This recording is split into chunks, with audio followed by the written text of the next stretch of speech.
Um, Good evening, everyone.新年快乐, Welcome to the Museum of Chinese in America. My name is Yifan Wu. I'm the director of events at MOCA. So it's my pleasure to welcoming you to tonight's program. And also, this is our first program of our Lunar New Year celebration. So we're very thrilled to partner with Boeing Hong to really kick off our month-long celebration. So really, as a beloved cornerstone of Manhattan's Chinatown for more than 45 years, Boeing Home has been a trusted place where families shop, prepare, and pass down the flavors of the Lunar New Year. So it is especially meaningful to celebrate this season together. So tonight's program, we really invite you to into the stories behind the ingredients you can see on this table that really appeared on so many Lunar New Year tables, from dried seafood to pantry staples to dishes rich with symbolism, memory, and care. So we're also honored to be joined by Sophia Tsao, um, EVP of Boeing Home, who will guide us through these traditional ingredients and really leading and tasting of a very classic Cantonese dish called Ho See Fat Choy, a dish that really brings together wishes for prosperity, fortune, and well-being in every bite. And also tonight, we are very also thrilled to be joined by actually the founder of Boeing Home, Mr. Patrick Wu, who's sitting here, on the front. So if you do enjoy tonight's program, we hope you will actually explore of our upcoming events on our website and social media. So do want to highlight a few upcoming programs. So next Wednesday during New Year Fashion Week, we're actually presenting a program with fashion curator and designer Hito Guo, who will be exploring the Changsan also as the Qipao. And they really will be drawing from our extensive Changsan collections, particularly featured highlights Changsans from four renowned personal collections, from our permanent collection. And also on Thursday night, next Thursday, we'll also be hosting our annual Lunar New Year mixer. It's really to celebrate the Year of the Horse. And this time, we're going to play Taiwanese mahjong. But of course, we'll also have almanac talk, with the almanac authors, Joanna and Ken, plus a calendar workshop, lunar calendar workshop with Julie Huang, as well as a music performance with our resident artist Yo Yo Shu, and of course a various food vendors and drink vendors, including Taiwan Bear House, Tate Company, Tiger Sugar, Mint Whale Cake, Rosie's Pineapple Shortcakes. So it's going to be a celebratory evening. So if you enjoy tonight's program, please do come back. And also, lastly, we also want you to consider as you're coming to this event to becoming a My MOCA member. So membership really starts at $50 for individual, 25 for students and seniors. And if you really purchase a general admission tonight, we'll be happy to apply the amount towards your membership. So feel free to just talk to our visitor service, after the program, and we can take down your information, and our development team will follow up with you after the program to complete enrollment. So whether tonight you really grow up cooking Chinese dishes at home, or are learning from the first time, or really simply here for some delicious food and tasting, we hope you will find tonight very joyful, welcoming, and full of flavors. So really, be ready to taste, ask questions, and really celebrate the Lunar New Year through food, culture, and community. So now, really, without further ado, I will hand it over to Sophia to really kick off the program. Thank you so much for coming tonight. Well, thank you, Yvonne. That was a really wonderful introduction, and thanks for introducing my dad, who normally doesn't come to these things. So thanks, Dad, for showing up. I feel like I'm in like fifth grade. I'm like, hey, you're the audience. I'm on a plane. But just to introduce myself again, my name is Sophia Tsao, and my parents started this business in 1978. Although my dad says he incorporated in 1980, but I think the 70s sounds cooler. Um, I'm taking over, succeeding the business. We still all work as a family business, and we're one of the longest standing grocery stores fully operational. I mean, when you come in, we're packed, so we are fully functional, busy grocery store. And what's specific about Bowen Hall? Oh. Ooh. What store? It's called Bowen Hong Food Market. We're on Elizabeth Street. Ah. Yeah. Between Canal and Eston. But what's very different about us is that we focus on traditional Chinese foods. Of course, we sell other staples like rice, like all grains, noodles, but predominantly we sell samyang, which is the dry seafood of the Cantonese region. Okay. So I took some time to really kind of mull over what I was going to say today because I normally don't do presentations, but I felt that it was a very it was a very good time, especially during the Lunar New Year, to talk about traditional Chinese ingredients, especially in when in a time where Chinatown is really transitioning and there's a lot more bubble tea shops than there are traditional Chinese food shops. So thank you for coming out and wanting to learn about these traditional foods because I want to maintain, sustain this type of business for all future generations to continue to enjoy. Um, just right here, I brought a few things. I curated a few things here today. I'm going to go through everything, and this is not a lecture by any means, so please ask questions. Um, and I'll kind of start in the kind of like in the beginning area here because there is a method to this madness of this table here. But during Chinese New Year, when I was growing up, I definitely here, I'll start here. I definitely started out eating more like vegetarian because most of us are Buddhists, right? So we usually would start the day with something not heavy because during the Lunar New Year dinners we end up having I don't know like the hundreds of dishes.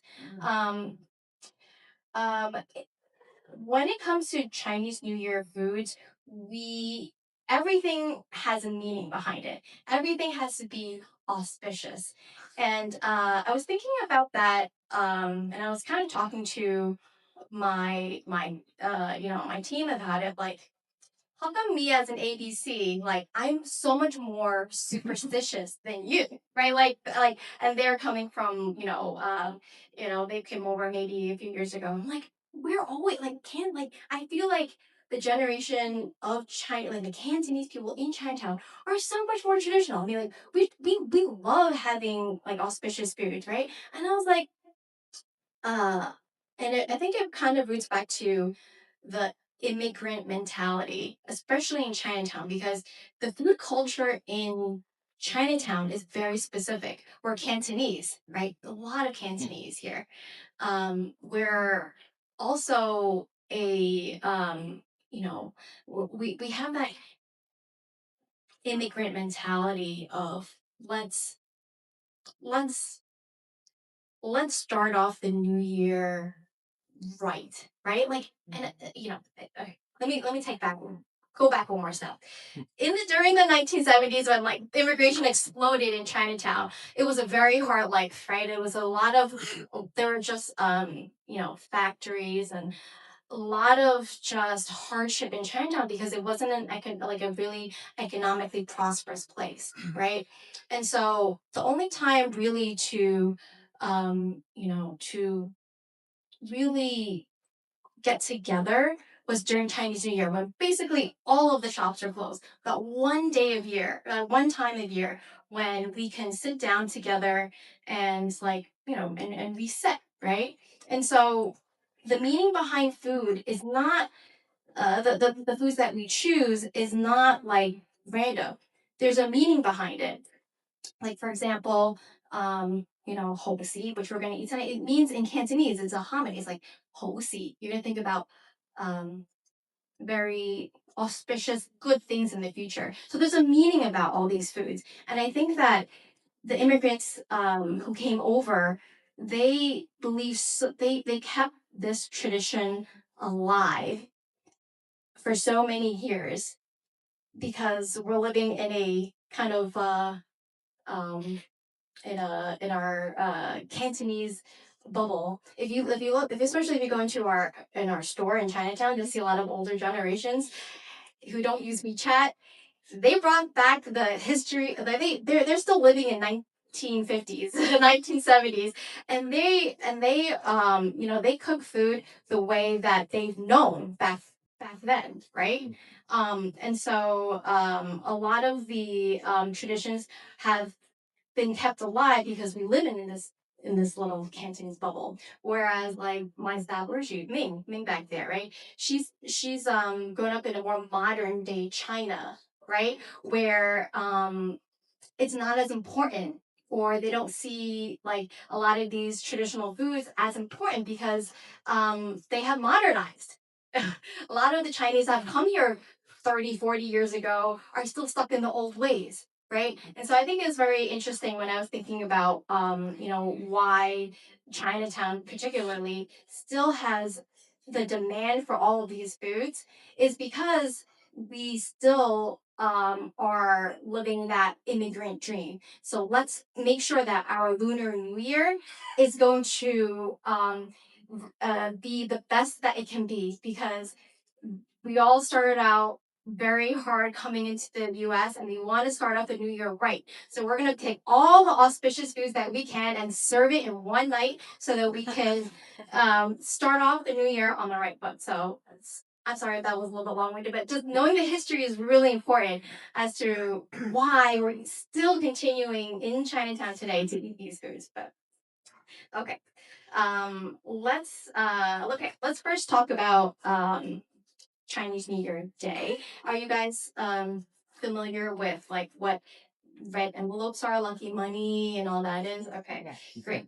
So, um, during the mornings, right, in Chinese New Year, we had this Buddhist food. It's called I guess we call it like zai, right? So it's mostly here. If you want to take a look here, it's yeah. Yeah, yeah, sure. You have some red dates. You have some vermicelli and some bean curd. You can pass it around. It's not something that we usually have in the morning. With soup, and it's a vegetarian dish. Yeah. One of the things I think that most people, when you think about Chinese New Year, you'll see this tray of togetherness. I don't know if you know what tray of togetherness is, but it's basically a tray with 8 slots and it's all auspicious foods and it's really super sweet because again we're super like Cantonese people are very superstitious and we're all about starting the new year right and sweet, so this is coated in sugar. It's all, oh yeah, I'm gonna tell you, yeah, I'm gonna tell you all about that. So here what you have is this is dry lotus root. Dry lotus root. You can pass it around. Lotus roots. Yeah. Dry lotus root. And then you have this is melon, dried melon. This is like representative of like longevity. You have linzi, which is it's a hominy for like lean. Everything is like round and very kind of it represents continuity or continuity. There's a big theme in Chinese New Year or during the Lunar New Year is everything should be rounded, round, because it's auspicious to be in harmony, right? This one, and also there's another, I think items should be in even numbers as well. Have you ever heard that? Even numbers, right? Like, God forbid we have anything with 7 dishes on, served up. Like, no, that's not good. Especially 4.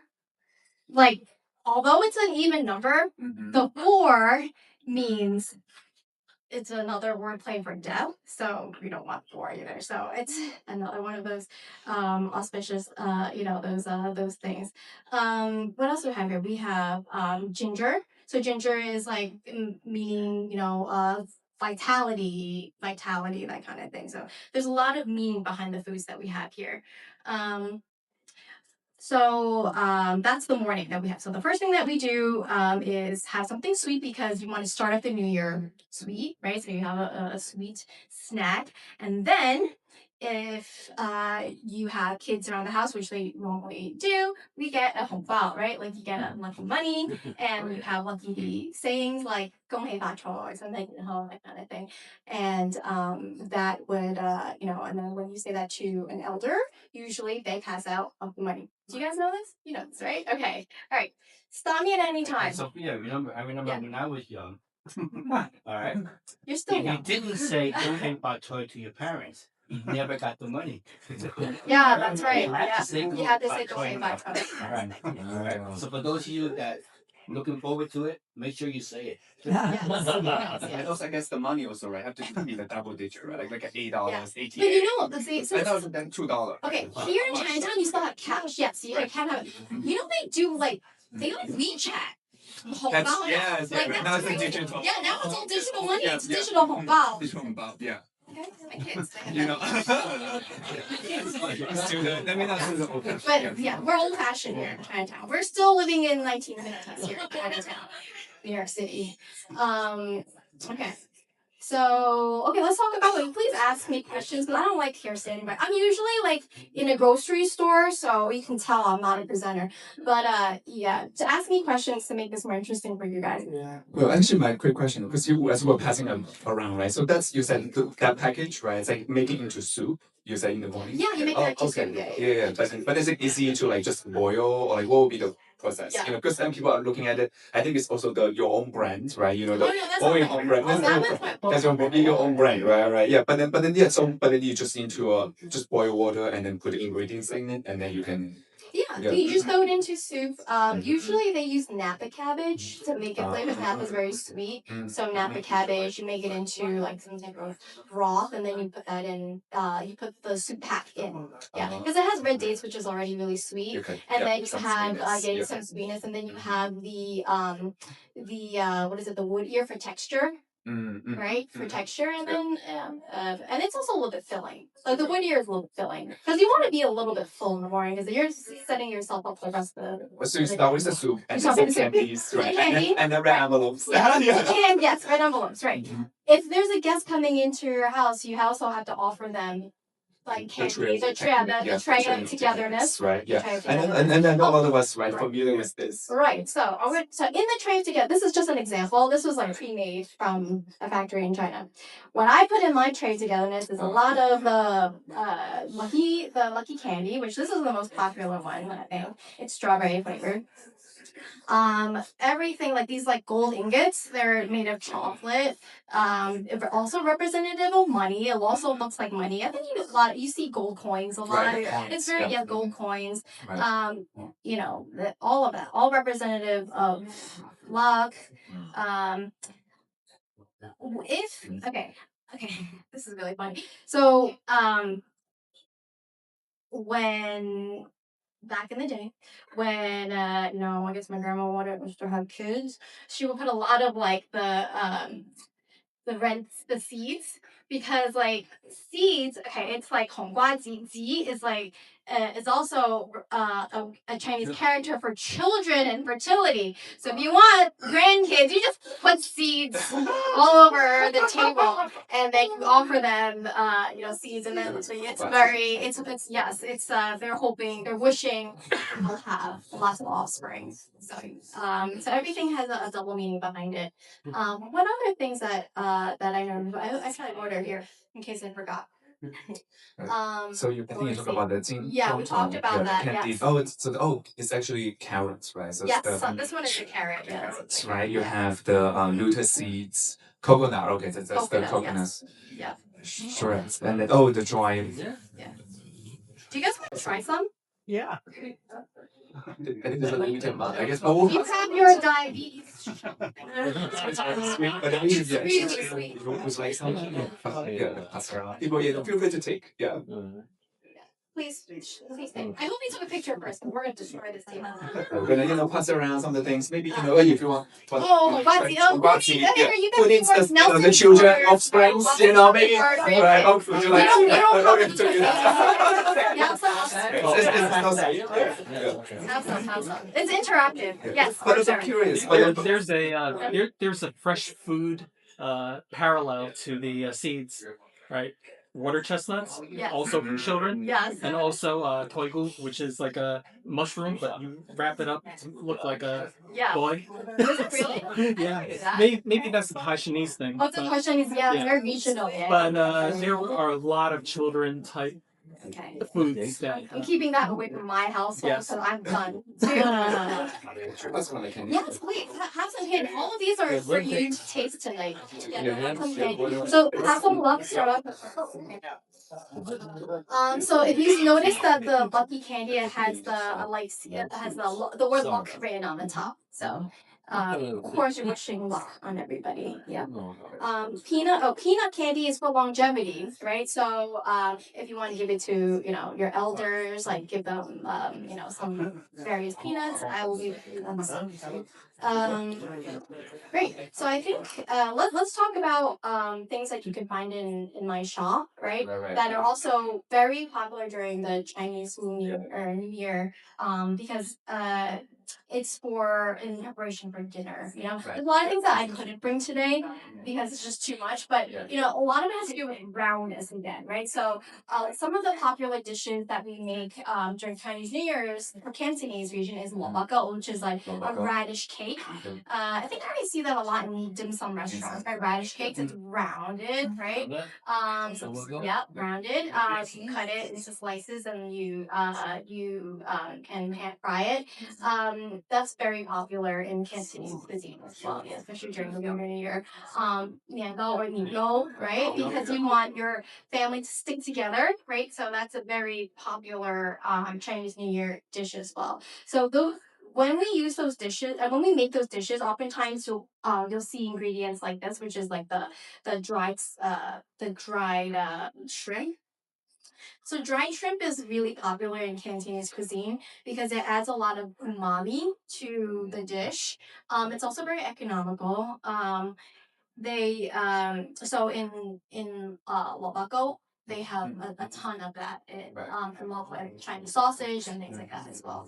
How is it? Is it really sweet? Can I get anybody? Yeah, right? Really sweet. Yeah. It's not meant to be like eaten all year round. It's very creative. Here's a funny story about the tray that you're passing around.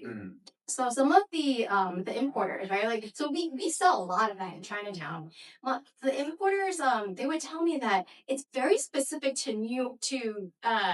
to America that we even have those trays, because we were like, hey, do you have, we call them and say like, hey, we ran out, we sold X amount of cases. They're like, yeah, they don't make that much. They only make it for export to US because of the point that I made earlier, which I had to emphasize, because we're stuck in our old traditional ways. So it's really hard to get those these trays of togetherness. Period, because those traditional Chinese candies, they don't really make a lot of anymore. No, I think it's more like it's more modernized, right? It's like you buy some chocolates, maybe some coins, some of the lacy palm, and that's it. Yeah. I feel like very modern China now, or it's more like they're very they do follow tradition, but not to the T. Not to the T. Oh, and bring like fruits, fresh fruits. Right, exactly. So very interesting. Very interesting. So going back to the shrimp, right? Yeah. So because these are dry shrimps, right? For people who are unfamiliar, like what's the best way of prep? Like what's do you just you buy them and then you put them in the water soaked, and then you can add it. You said like the logo, but anything other dishes that people can use it for? Yeah, that's a great question. So dried shrimp is very common in Cantonese cuisine because it brings the salty umami. There's different types of shrimp for different purposes, right? So here you have, this is from Louisiana. So this is a Louisiana large shrimp. It's very fresh. There's different sizes. This is a medium sized shrimp also from Louisiana. there's shrimp from Thailand. So the smaller shrimp is really good for like throwing into like stir fry. It's quite good. You can just soak it, like you said before. Just soak it, wash out the brininess a little bit. It is quite salty, so you don't want to. And there might be some debris, so definitely soak it, rinse it, that kind of thing. Doesn't really take long for it to reconstitute it. A lot of the foods in Cantonese cuisine is preserved. Because it adds like such a concentration of flavor, right? So, and I'll talk about all other things too, but also Cantonese people, we are when we're Cantonaire situated in the Polar Bear Delta. So back in the day, it would just be tons of available fresh seafood around, right? There's so much that you had to preserve some of it, right? I mean, so that's I think how they came up with preserving a lot of these dry seafoods. Yeah, and fun fact is that the Ho See, the dried oyster here that we're gonna have later.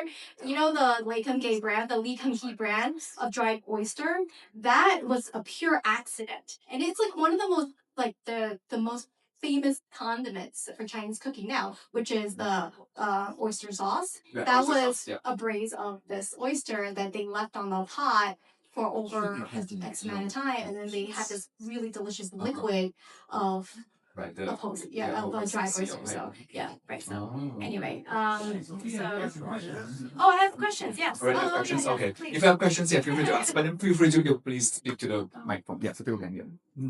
Thank you. I've been shopping at Boeing Hong since I was 5 with my grandparents. So I really appreciate that. You get bonus now. Just affordable for like a weekday meal to very expensive. And how do you recommend a shopper be able to distinguish like, what types at what price point would make sense for that dish? Yeah, that's a good question. I mean, definitely one, ask the staff. They speak a range of language. But also you have to coming in, you guys have an idea of what you're using it for. Because we do have a range and it's because of the quality. So I mean, they're all good quality. However, there's certain grades for certain purpose, right? So for example, I mentioned the dried scallop here. It's going to be a little bit cheaper. It is from Thailand, so it's more economical. And if you know what the purpose is for, then you can ask one of our staff. Say, okay, I'm just using it for XYZ, right? We also have a website. We can refer to our website, and we have but we're gonna improve on that some more. But I think it's good to kind of understand how you're using it. For example, like, I didn't bring it today, but for dried oysters, for example, right? There are very small oysters, which generally are for soup stocks, right? Whereas the larger oysters, which looks more plump like this one is more for a braise, right? So you want to make sure that when you're coming in, you kind of have an idea of what you're using it for, and then we'll guide you through it. The reason why there's such a price range is because of the quality. We have some are more economical and then some are more premium. Because a lot of the customers who come into at least our store like to buy the premium products, so because we generally are lean towards more like premium items, and that's our specialty. I definitely ask. Yeah, is there one particular one that you have a question I could answer? Like, No, but thank you. That's helpful. also, and I'll talk about. So this one is the dried scallop. So dried scallop, that's a big range, right? So dried scallop, you have some. I was talking about the Yeah, so you have like $80, right? And I have it right here. Oh, here, you know what? I'll pass it around. So this one is a broken scallop, Dad. Is that like this is SA, okay? So he's gonna fact check me, okay? Easy ass. Yeah, go ahead, pass it around. So this dry scallop is from Japan. This one is a broken scallop. It originally looked like this, right? It looked like this. It was just broken pieces. So if you're a smart shopper, you will go for that because that is just the broken piece of this, right? It's not always available because we get it because of the pieces on the bottom of the box are broken, and we consolidate that and we sell that. So that is an economical tip. You come to our store. We're not going to break the full piece to give it to you, okay? But if it's already broken, we'll put it in a canister, and that's a pro tip. This scallop comes from Japan, from Hokkaido, and is very hard to come by because when you're shrinking, this is a moderate size. I only brought the moderate size here today. The reason why it's so expensive is because the processing, right? It takes months to process, especially a larger size. You need to have a developed scallop, right, in order to shrink down to a size that is reasonable, right? And also depending on the producer, you're either sun drying it, or you're putting it through high heat. So if you have a producer who wants just pure volume, you're going to put it in a dryer, and that dryer is going to make the quality much lower, right? And so, like, if you have a scallop like this Tinghoy, I had it somewhere. I don't know what happened to my Tinghoy scallop. Oh, here. So this one is from China, from Qingdao, which is more of the southern, middle, well, kind of like not exactly, like like it's east, but it's lower than like the bodies of water. It's warmer than the bodies of water in Japan. You're gonna have faster production because warmer bodies of water, right? So you're gonna have a lot more scallops. However, they're not going to be as high quality. They're not as premium. This is great for if you want to just throw it in a soup, right? Or like in a stir fry. If you want it more umami, you're going to want the concentration. You're going to want the more expensive one because that's coming from Japan. It's coming from a better producer. So you're going to get that umami flavor, and you're going to need less. You're going to need a lot more of the tinghoy, dried scallops, than you're going to need of the Japanese one. So, and they keep forever. Just put it in the refrigerator. It'll keep forever in an airtight container. Just use it, and then you can put it in not only just Chinese cooking, put it in any cooking. It'll like kick up whatever dish you're making. So That's what I'm asking. The way of using these, right? Doesn't have to be, right? Like say, if you make a pasta or something, you can definitely add, right? Some of this, right? And then you say, the storage is actually the best to keep it in the refrigerator, not the freezer. Keep it in the refrigerator, keep it refrigerated. You could in the freezer. I mean, I would keep it just refrigerated. It's fine because it's already preserved in salt, right? It's completely dry, right. So you'll be fine. Yeah, but also, what are some of the non-Asian kind of the dishes or everyday things you would recommend using some of these ingredients for? Even for marinades, for like steak marinade, like if you put like let's say some teriyaki sauce, soy sauce, garlic, what is it, the Shaoxing wine, and put some fried scallop on it, it will seriously kick up your steak. Like, and then you won't even know why, but you're gonna have this like really umami flavor, and it's gonna be so amazing. Yeah. Anything else? Okay, so off tangent. Okay, now we're gonna talk about some other very common ingredients. Sophie. Yeah. Oh yes, Hong. Question. When I was small, when we used to go Bailin, so my family and I, when we go visit our families or friends, we usually bring some kind of present with us to visit them. So from your store, what are the more popular stuff? I think I remember we used to bring from candies or birds nets and all like and everything in between as a present to bring to when we do visits. Yeah. So what are the more popular items that you have? Well, to honor your elders or to give a more premium present, we sell these out of demand. They're very go ahead. It's a gift box. Premium items would be the sea cucumbers, right? Sea cucumbers, the fish maw, dried scallops, and some type of complimentary thing like a mushroom, that kind of thing. And this just shows that you care. Because it's not the value really, but what's inside, right? Yes, it's valuable, but why is it valuable? It's valuable because hoisan, which is the sea cucumber, it is a very high collagen, low cholesterol food that also helps you detox everything in your system. They are in the ocean. Sea cucumbers are bottom feeders. It takes everything in the ocean. You need sea cucumbers like to clean the ocean, and that's what it does when you eat it. So, according to TCM, right? So a lot of these practices and a lot of things that we eat is according to Eastern philosophy, is according to TCM. Yes, they are auspicious, but they are also serves a purpose, right? So fish maw in the gift set that I get, can I have a gift set back? No, I'm just kidding. I'm just joking. You can have it, yeah. But the fish maw, for example, like this, it is very high in collagen. It doesn't taste like anything. It's very gelatinous after you reconstitute it, but it in TCM it really helps with especially if you're overcoming an illness, after surgery or whatever. This is something that will help kind of it's nutritious. But how Yes, would you yeah. compare this for So this some one, of us that are yeah. familiar, right? Because It's hard, yeah. right, Yeah. there's some ingredients I'm Okay. not talking because it's like okay. I'm doing the Instagram right? Yeah, because I go to the store, right? Sometimes I'm looking at this, I was like, they look interesting, but I don't know how to, we don't know how to, feel intimidated. That's a really good question. It's a really good question. So this one, oh, go ahead. Oh, sorry. Okay. If Well, you have a question, feel free to also ask. yeah, please jump in if you have a question. But so that's a really good question. How are you going to reconstitute it?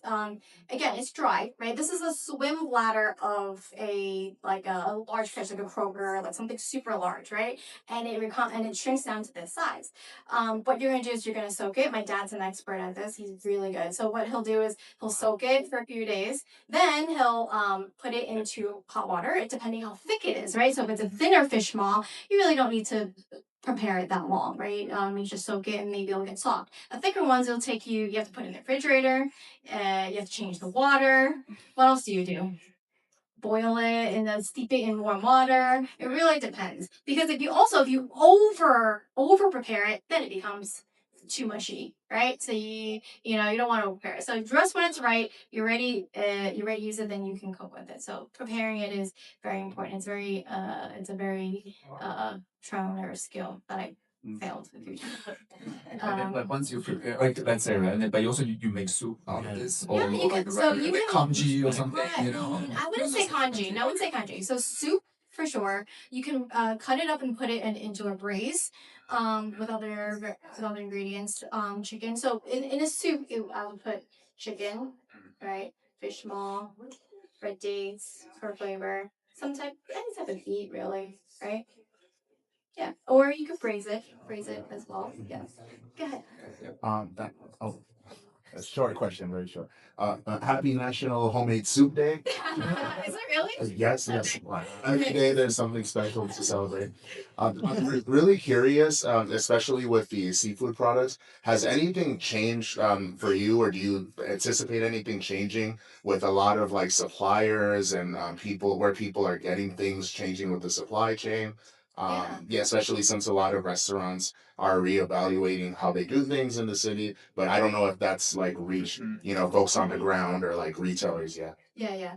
Well, in terms of there's so in terms of supply chain, there's things are more expensive now, with the tariffs and all that. So things have definitely gotten more expensive. We haven't, at least in our store, we haven't really felt a lot like a big shift in terms of like customers buying the products that they need. However, we do there is a lot we found a lot of shortage on everyday staples. There's a lot more competition. For example, there's a lot of e-commerce now, right? So we're fighting for the same car container ship of goods, right? So we're fighting with with Yummy, with like all the other supermarkets that have popped up. But that's really not our niche anyway. It's really our dried seafood goods. So I think that's what keeps us competitive. But there's definitely unfortunately, a lot of things have gone up in prices, and a lot of shortage is also kind of drives up the price a little bit. Did that answer your question? Okay. So maybe because since you talk about the sea cucumber, right? Because I know this was mostly a premium, right? So very deluxe. Yeah. So but what's the best of preparing it? In terms of because yes, like I know I've had it. It's like very soft. You can have it in a soup or like when they call it choy, right? Some of those But then how do people actually properly prepare it if it's premium? So it depends. The process is pretty much the same, but it's depending on how many more days that you would have to reconstitute it and how large you want it. So if my dad, let's say he wants this, he could probably reconstitute this 10 times, right? Me as a novice, maybe like 6, because he's really going to spend time to.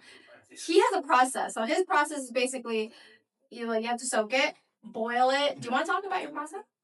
Sure, I think we would love to hear. Yeah, like how do you prepare and then this? putting it in the freezer, and then cutting the inner duct. You go ahead. You can talk about it. Just to touch. Yeah, take it. Yeah, Touch it. go ahead. Yeah. This is that one is a very premium one. It's super spicy. Yeah. That's 320 per pound. Yeah. Take a look at That tiny thing. Well, that's not a pound. That's maybe like an ounce. Yeah. But yeah, that's like $8 a piece. Okay. Yeah. Thank you. I'm very generous today. Okay, I won't put you on the spot, but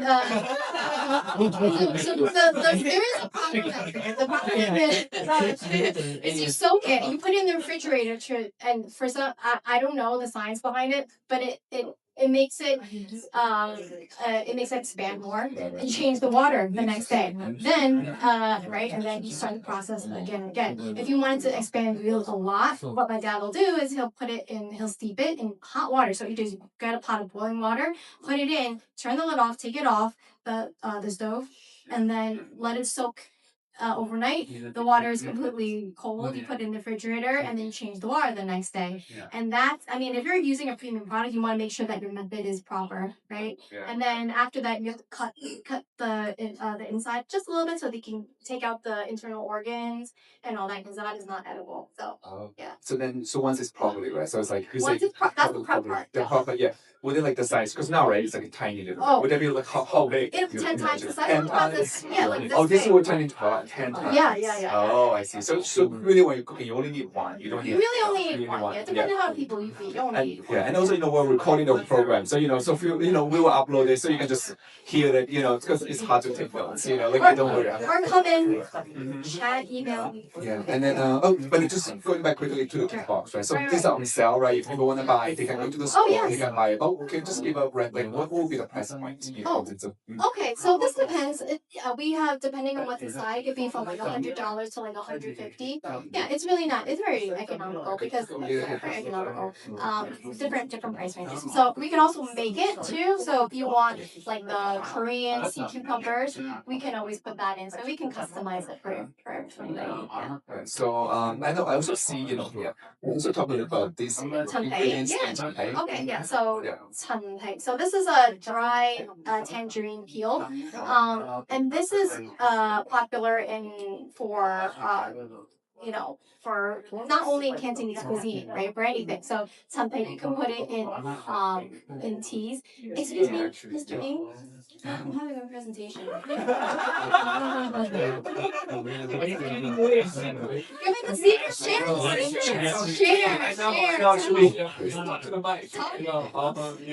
They didn't use chanpei. So it's like so it's dry orange peels. Yeah. Soaked, But you put it in a black bean tea, right? And then some. 可以泡茶啦，或者你做五香，即係你做煮都得㗎。但係我哋都好多時我哋泡水啦，泡水飲咯。Like cold throat, right? Or something, like cold or something. It's good for that. Yes, exactly. Yes. Good. Red bean soup. Yeah, the red. Yeah, when you cook like a red bean congee red bean soup, it's good to add some. Yeah. It's stew, right? Like naan. 牛腩, like Oh, yeah. the brisket, The skin, the skin. And also nourishing. Yeah. Really? They do the good stuff. No, they do it in Taiwan. They do Toisan. Oh, okay. That's like a very regional. 佢 Dennis 呀， Hi, I'm just very curious to know, and you made a really sharp observation about working with your coworkers. Two questions. First thing is there anything that's uniquely Cantonese that you will cook for Lunar New Year? And also with your coworkers, I wonder if you have adopted any new trend of how to celebrate Chinese New Year from modern China, and if you encounter any like the most bizarre dish. Let's see. Very Cantonese would be what we're eating tonight.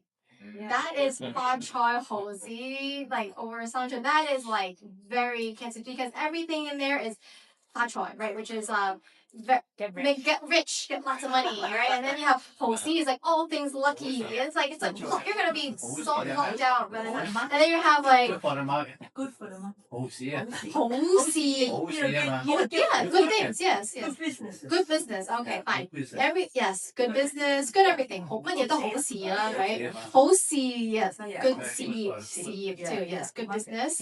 And then some choy, like it's just like lots of money. And it looks green, so green with my so it's very, very, very specific. Yeah, gold money, yes. And then I think one other question was something that we have adopted in our store from our younger employees. What's something new she's recording? 我哋喺門市咧有啲咩特別嘅新嘅，即係過年咧，我哋有啲咩新嘅習慣啊 Any like new？Do we have any new things that we do? Yeah, like more modern. Or What do we do? More modern. 有咩特別？嚇有冇啊？而家大陸有即係我哋喺島嚟我唔興啊。Like, sorry, because the other day I just went to Jigbo and I recently have like a dish that's like this spicy chicken cutlets, which is like very Sichuan style. Oh, okay. Oh, something like Okay. yes, like not necessarily Cantonese. Not necessarily Cantonese. Yeah. I don't think so. But we're very happy to adopt new things into our store. Yeah. But maybe going back, right? Because I think because you did mention, right? Your family came from, right? Cantonese, right? But like, yeah, can you tell a little bit more about your family journey? Because like, how did your parents came here, but like from which like either Guangdong or Hong Kong? Yeah, can you share a little bit more? Give us some. Yeah. Background. Right. So in China, there's in every region is very cuisine is very unique, right? So in the north, you'll have more of this like very because it's very cold there, so you're eating a lot more like carby food, something very filling. So you have lots of the mantou, like lots of rice, like I said, like right. Cantonese people. So my family's from Cantonese. I think they went to Hong Kong very, very young. Their ancestors are from the Guangdong area, right? So which is in the south, right? And so our cuisine at home is mostly lots of soups, lots of bol tong, which is like long cooked soup. A ton of Fish and rice. fish and rice, and yes, lots of fish, Nice. lots of fish. We have lots of mushrooms. We put mushrooms in basically everything, right? Like in soup, in like you cut it up, put in stir fry. Shiitake mushrooms is just one of those staples that you see in every Cantonese person's house, because it adds so much flavor and also absorbs the flavor that you're cooking with. So it lends flavor and also like is able to absorb. So you have such a good it's such a great food to have. Also very uniquely Cantonese. What's a uniquely Cantonese thing? Salted fish. Lots of salted fish. Wow, it's pungent. So salted fish is it's salted, right? It's a very pungent flavor. You only eat a little bit of it. Usually put it on like yobang, which is like a diced up pork patty with dried mushrooms and sometimes some of the what's it called? Water chestnuts they put in there, right? So that's a very Cantonese dish. And you always have to have chicken. And chicken. You have to have chicken. 雞食雞有好細雞, right? Like so, like you also homonym, right? So 雞, like and then it's just like it's that wordplay. Yes. Yeah, Mike. Yeah, Mike. Sophia. So if we were gonna go to Foley Hong and try one of these preserved ingredients and then make a dish for ourselves at home, which one would you recommend, and what should we make at home? At home, a simple dish. I mean, if we don't know anything, I don't know how to. So, like, should I get dried shrimp and stir fry with the vegetables? Like, Okay. what's your recommendation out of all? Okay. What's the entry ingredient? The entry ingredient. So we can come to the store, buy something, and then try to make something else. That is okay. So each person's cooking skill level differs. Okay. What is it? What did Debbie say? Oh, frozen. Oh yeah. Okay. Here's a really good one. This one. This is a great entry point. This one.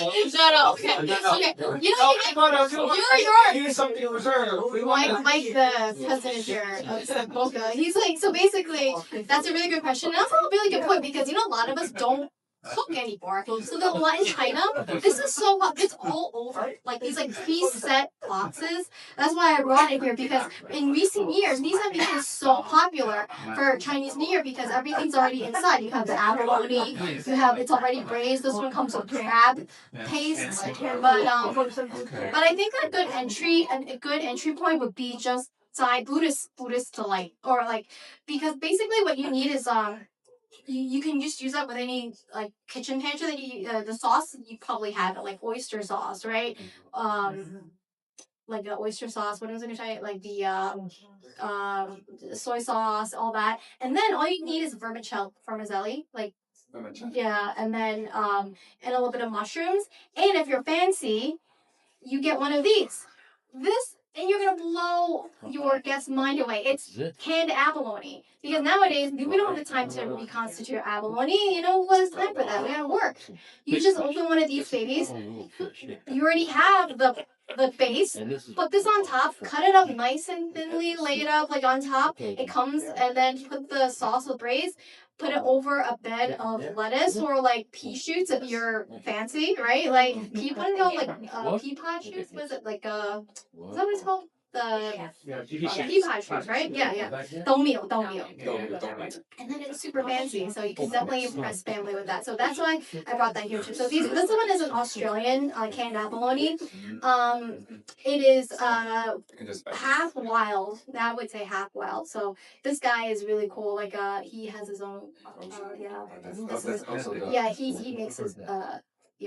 In Australia, which is very close to a lot of the different Asian countries, they found out that the Asian countries found out that Australia makes has a ton of seafood, so they've been investing heavily into Australia and buying a lot of their seafood to can for export. So this is one of them. This one is from Mexico, so also great water. So dried abalone. Abalone grows.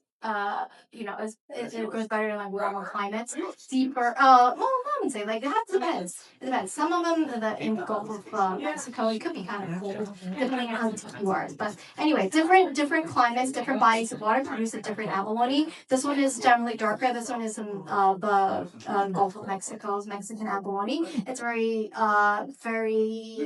strong, darker color. Flavor is very more intense. Whereas this one is the Australian abalone is a lighter color and it's very less sinewy.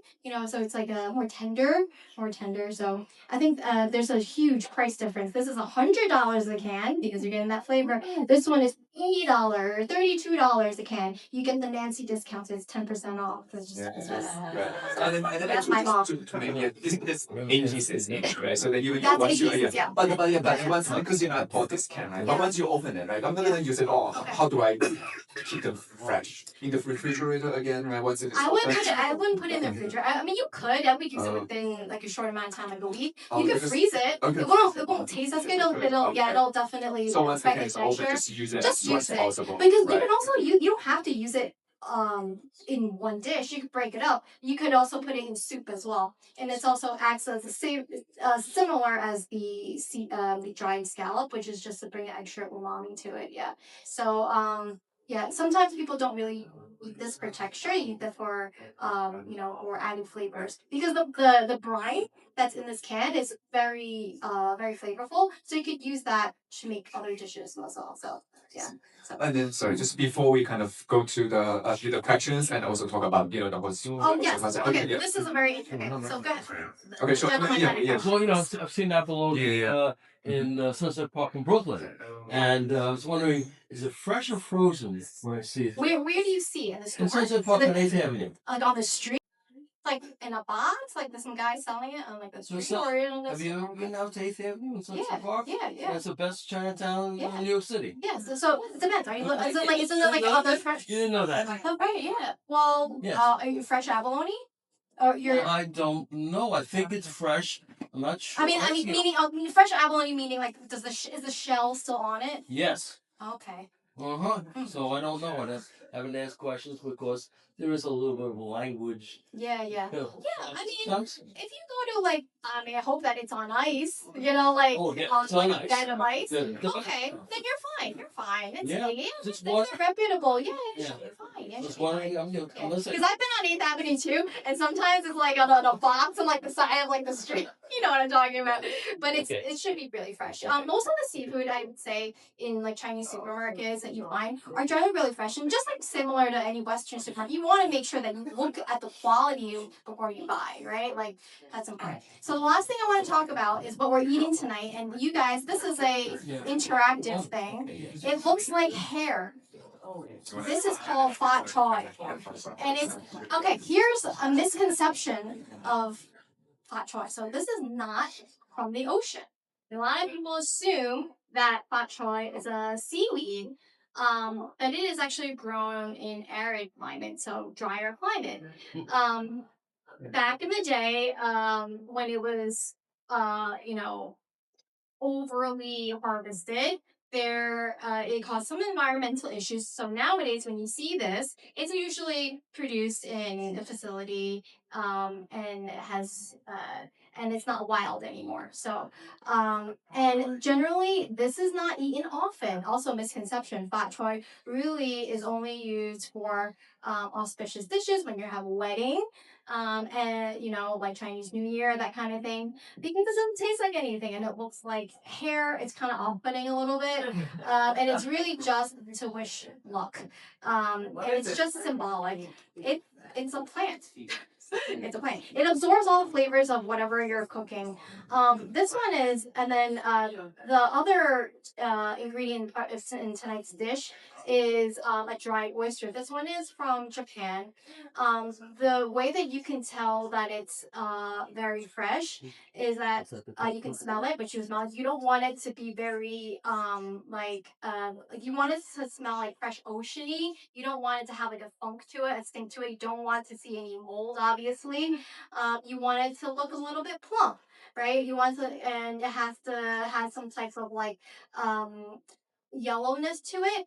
Generally, if you see a dried oyster that is like really gray or green, super green, it's either old stock or the process, the producer probably didn't use like great practices.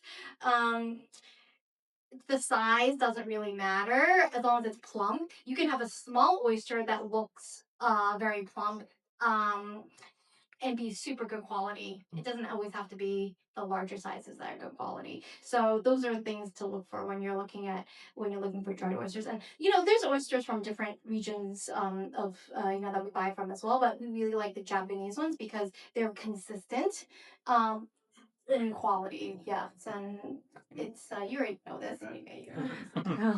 So Pass maybe it down. so that There's another one. Did you pass it down already? Oh, okay, great. So great. how about now since you talk about right? Oh, yes. We already opened just one. You could just maybe talk about more sort of the significance of the dish, right? Okay. And then sort of the layout. I will let her to kind of just hold it to give you a sense, and then we can start also offering this to the guests. Okay. Yeah. We want to first talk about sort of the layouts. Well, they really went all out on this one. You guys are super lucky. And it's actually from scallop. Sorry, where's right. the camera? Okay, take a picture with me. It is. They are actually from Okay, this is from my friend's restaurant, Uncle Lou, and they did a huge favor. Look how big these scallops are. Yeah. 好靚㗎，好大隻。乾貝啊，乾貝。Yeah, maybe好靚㗎。So yeah, thank you. 相機食先。Sorry, the camera is first. The camera is first. Okay, so this dish is a very popular Cantonese dish. Okay, dry scallop, yeah, dry scallop, 蠔豉咯，發菜冬菇咯，yeah. Okay, so inside here, yeah, very good. Okay, 好貴㗎，好貴㗎。Yeah, can we tell them how much this was? You don't have to know. It's okay. You guys are getting your money's worth tonight. Yeah, so thank you so much for that. Yeah, that's why we, Wow, no wonder. Jeez, yes, that's the reason. Okay, so premium level, okay? premium level. Thank you, Yifan. This is your idea. So in here, go ahead. So in here is a underneath, like I said before earlier, it's a bed of lettuce, and lettuce means is representative of prosperity, of money. Because some choy, right? Like play on words, right? You'll also have the black moss that I just mentioned earlier, and that's also drooping a lot so well. Donggu just adds flavor to it. Also the roundness, unity, harmony is a very big very big in Chinese New Year. We're very auspicious. It's representative of all things in continuity, like I mentioned earlier.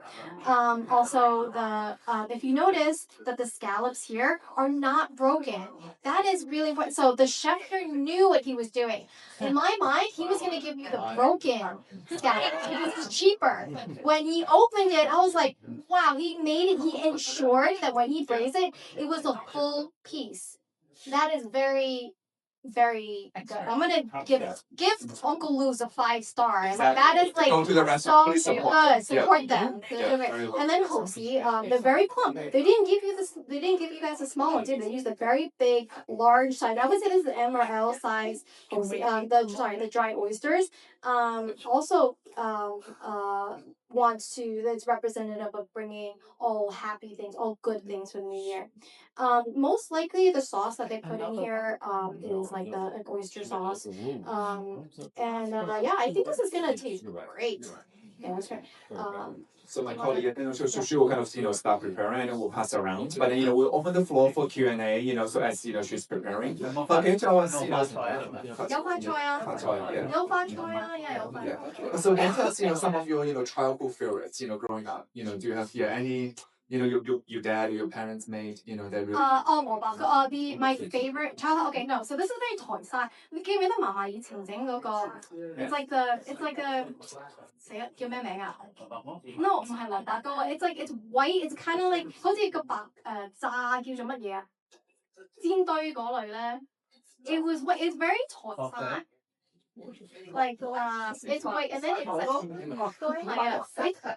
I have after since you passed I haven't had that anymore. Yeah, it's white and it's white and it's fried. Inside there's like stuffing.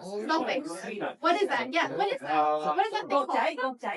It's kind of like no, but it's very like it's like you can have salted filling or like it's gai long. Yes, gai long. And the other one is fan song. Those are two. Alright. Well, anyway. Okay. That's a really good question. A lot of these things, you can only get in the Cantonese area. It's unfortunate my girl already passed away, but she used to make the best dishes of that. I think what's so great about this traditional Chinese food is it really keeps the memories alive, keeps the culture alive, and when Mike, the president of MOCA, he asked me to come and talk a little bit about the traditional Chinese foods, I think it made me feel proud of the fact that as a second-generation business owner, I'm keeping these traditions alive because it is a very hard and niche industry to enter and to sustain. And so, I never grew up wanting to take over the family business, but it was one of those things that just was something that I felt like it was a mission after a while. Um, you know, uh, Seeing how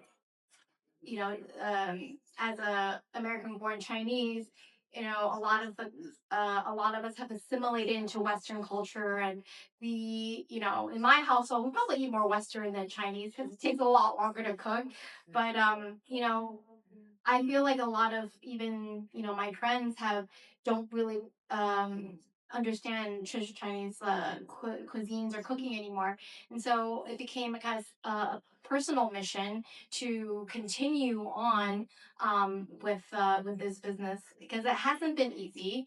A lot of businesses in Chinatown have not succeeded to their kids, and and that's a personal choice. It's my personal choice to continue to share this with you guys. So thank you for giving me the opportunity to present all these ingredients. So thank you, Mike. It is not but I know this is probably not the best polished presentation ever, but I presented it with passion, and that's how I'm going to continue with this business with passion. Yeah, we will right now also open up for Q&A. Sorry, I know we already asked some questions, but feel free to raise your hand, and then I will just come around and then to keep you the mic. Yep. Hi, thanks for the great presentation. So presumably on this day you eat throughout the day, right? So I was kind of curious of these different foods, what time you have like each of them, morning, afternoon. Oh, that's a great question. So, I'm just going to talk about my household, which is probably a lot of the, Cantonese household. So in the morning, you'll have something very light. You'll have, the soup that I mentioned, and then you'll have something like the radish cake, which you'll pan fry up a little bit. That'll hold you over. A lot of times in the morning, if you're Buddhist, like my family, you'll want to pray. So you'll have a lot of the foods prepared for offerings to your ancestors. You'll light an incense and that kind of thing. And then afterwards, you can probably have a nibble. I think what's interesting about Chinatown and the food that you know in in America versus the food in China, right? So we work a lot. Most of us work year round all the time, right? So we don't have time to prepare a lot of the more like a roast pig, for example, right? And or we don't want a fire pit in our apartments, right? So the Chinatown ecosystem works together so well. Like we will go to the bakery to get some sweets, right? And then we'll go over to the butcher shop or like the tasi like the roast meat place to get like some roast meat. So we'll get it there, and we all kind of work in harmony and together. So we'll get that right, and we'll order a whole bunch of those roast meats, offer it to my ancestors, give them some wine, you know, and put the incense in and like that. And then during the evening is when we start the banquet because we're still preparing food throughout the day, right? So you're making the soups and all that. So at night is when you really eat a lot, right? You're really eating all of the chicken. So what's interesting about foods during Chinese New Year is the whole like everything should be in its wholeness, right? That's a theme. So when you eat chicken, it should never be the chicken without the head or the tail. You're gonna eat the whole chicken, right? When you're eating fish, you eat a whole fish with the fish head and the fish tail. So that should be presented on the table. Whether you like, as long as it's presented in the whole in the whole piece, then that's the most important thing. You don't have to eat the head. You don't have to eat the head. I like, I am, can't see his name. So one other very interesting thing is that you don't eat the whole dish. Let's say for a fish, you leave a little bit more in the remaining dish because that represents abundance. I don't need to eat that whole thing. I'm gonna save it for the next year. So it's a lot of it has to do with in in kind of like these superstitions, you know. I know this is not food related, but superstitions is really important. I wanted to talk about it earlier, but we didn't have time. So I don't know. Chinese people are very superstitious, right? So in my household, we don't cut our hair before Chinese New Year, cutting luck away. You clean the house a week or a few days before to sweep out the bad luck, right? To start the new year. What other things?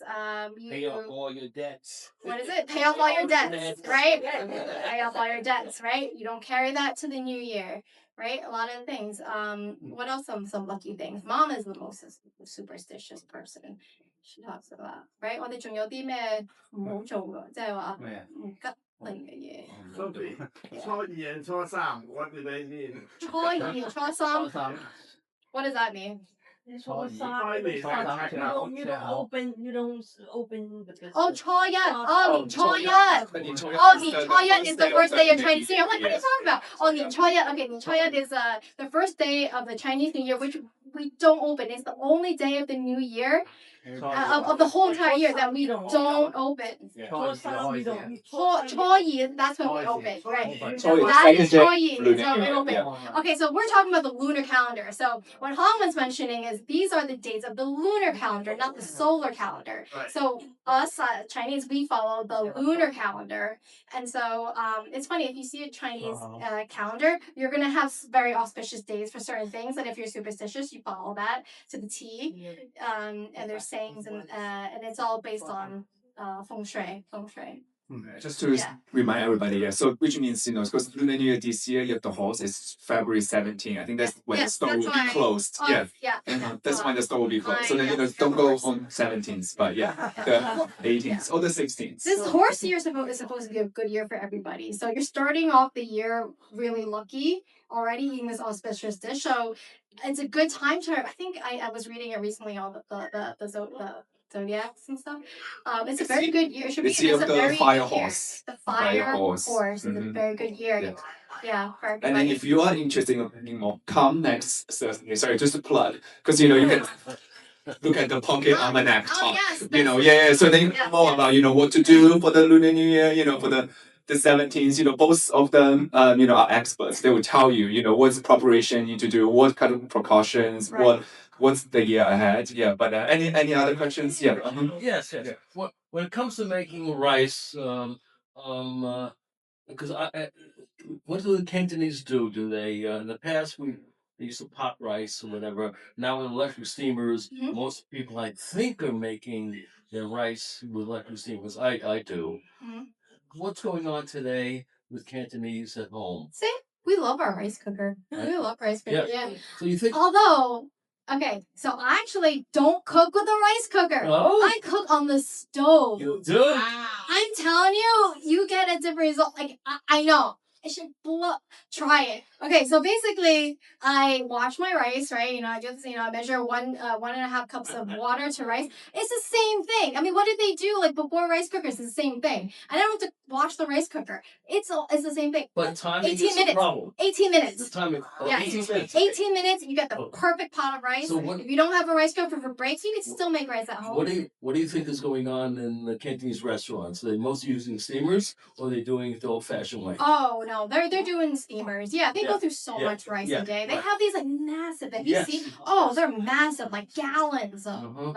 They can fit gallons of rice in there. Yeah. Yeah, but the quality of rice is also. This is a really good time to ask me Chinese food. Probably don't have that much time. My dad's here too. Ask me questions about Chinese ingredients and food. So rice, right? There's different qualities of rice, right? So there's long grain rice or short grain rice. Short grain rice is generally more stickier. Yeah, stickier, more glutinous. Yeah. Right now, I think the best rice, we have a 6 elephant rice. That's from Thailand. That's a really good rice. There's this other one. I take 3 elephant brand, which is also really good rice too. But there's just anything jasmine rice is really good. Yeah. There's tons of different brands out there. They all relatively cook the same amount of time though. But I would recommend those. I cook all kinds of rices, so that's why I was wondering rice is life. what you're doing. Yes. Any other food-related questions? Okay. Hi, thank you. And also the food is delicious. Thank you. I wanted to going back to like the dry seafood. Yeah. I'm wondering whether you saw about sustainability and conservation is something I love all the Chinese dry seafood, but I also think a lot about kind of where it comes from, how it's harvested, the producer, as you say. So just wondering how much of that kind of comes into your sourcing decisions.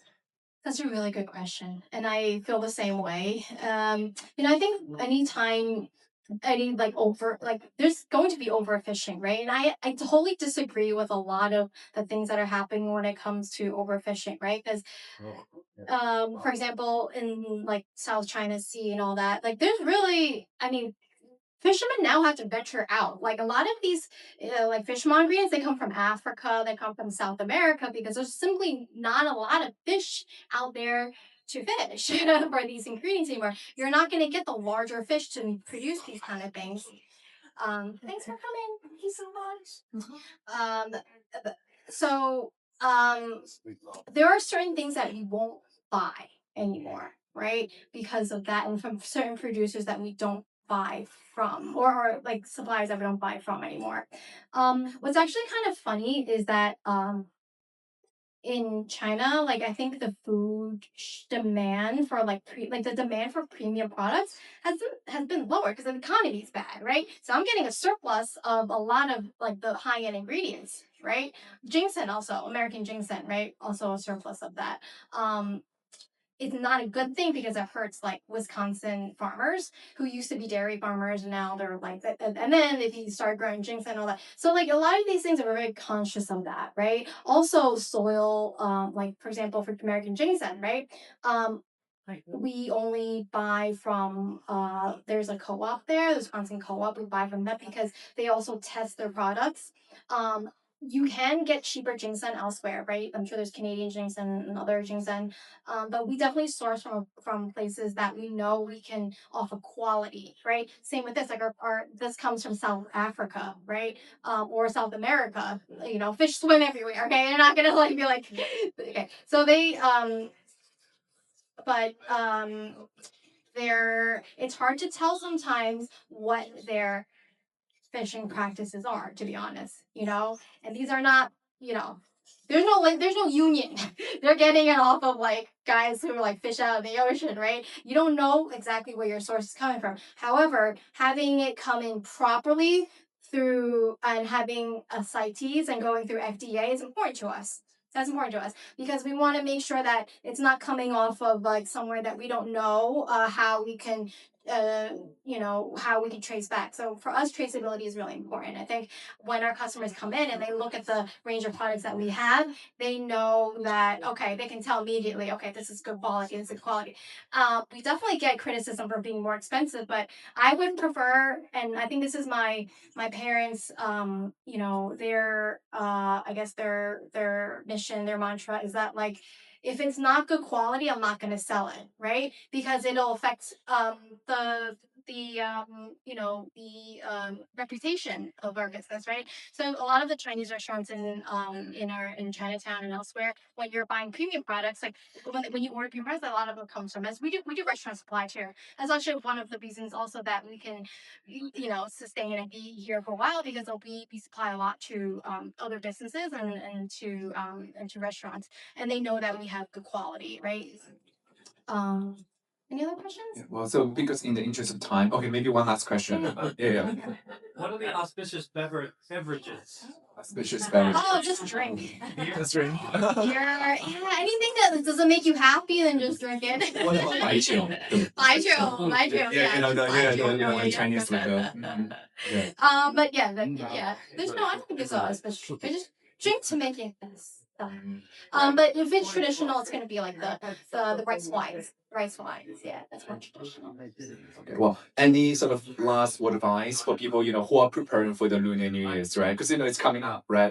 For people who wants to, like I said, Mike earlier asked, with a simple dish, but any, kind of advice for people, preparing whether it be a meal, I mean, it might not be a meal, but like what are the other ways, people can actually add to the Lunar New Year spirit, I think into their everyday cooking, or just regular. yeah.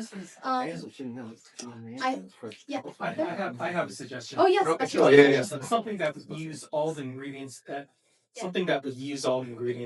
that are available in your store. And that is also Chinese New Year related. And that's the vermicelli. You could stir fry it with dried squid or maybe some of the dried scallops. And that's absolutely delicious. We would have the vermicelli stir fried as one of the components of our first dish of the year. Yeah, that's with the Buddhist shrine that you have on the first day in the morning. That sounds great. That sounds delicious. So that's a very easy entry level type of dish to do because it's just a stir fry. You just soak the vermicelli noodles for 20 minutes, and then soak the squid and soak the scallops, and just stir fry it with a little soy sauce, and that's it. Sounds really good. It's easy. I think really honestly, like with Chinese New Year, it's really not about so much what you serve, but the gesture and the intention that you serve it with. So if you want, um, if you invite guests to your house, make it auspicious. Put lots of red. Red means for is it good luck. And if you just do things, even if it's like something small, like you know, uh, like a nice tea, right, with some sweets. So you do sell also tea, right? Those Yeah, we sell tea. teas. Yeah, Okay, yeah, tea. the traditional tea. Yeah. Tea with Yeah. sweets. I think whatever you do, just do it with good intentions. I think it doesn't really matter what you serve, as long as you're serving it to bring joy and bring good luck and good health to whoever your guests are. I think that's just the Lunar New Year spirit more than anything. Yeah. So my last question is actually very personal because I'm hosting actually a Lunar New Year hot pot gathering at my place. So what was some of the because sometimes I'm hard with the dry ingredients, but any ingredients you recommend are good for hot pot? Good for hot pot? Mhm. Oh yeah, good for hot pot. Well, besides for hot pot, the scallops here, right? Okay. Try scallops, right? I mean, if you want to make it premium, right? Because you're not doing a regular hot pot, No, right? no You're regular doing hot Lunar New Year Lunar New Year hot hot pot. pot. Okay, Lunar Yeah. New Year hot pot. Okay, Yeah. okay. Lunar New Year hot pot. Get the abalone in the can because for hot pot, Yeah. don't cook it too long or else it'll be too chewy. I see. Okay. the secret. Just slice it, Mhm. warm it in the broth, and you're good. So if you want to make a good broth for Lunar New Year, you could use this for the broth because instead of getting the Right. pre-made soup packs, Yeah. Oh yeah, make your right? own. You can Instead of make getting your like own. a Hai Di Lao. Right. Like, Don't get the Hai Di Lao. It's all MSG. Well, no, I mean you can. but You can. But you can. This is natural MSG, right? No, You have the right. umami in here. Oh. You can just boil this, before prior, and then dump it in, that, and that's natural umami right there. You boil that and that's a broth? That could be a broth. Oh wow. I mean, you can put other things in there you know. to make it even tastier, like yeah. And then you do sort of like But that's a dry base peppers, right? Like a broth, dry yeah. spice and stuff. You Yeah, just put it got with the to- meat. With the meat. if Okay, you want. with the meat if you choose, broth. yeah. Okay. Yeah. Great. Yeah. Well, thank you so much. Can we give a round of applause? Sophia?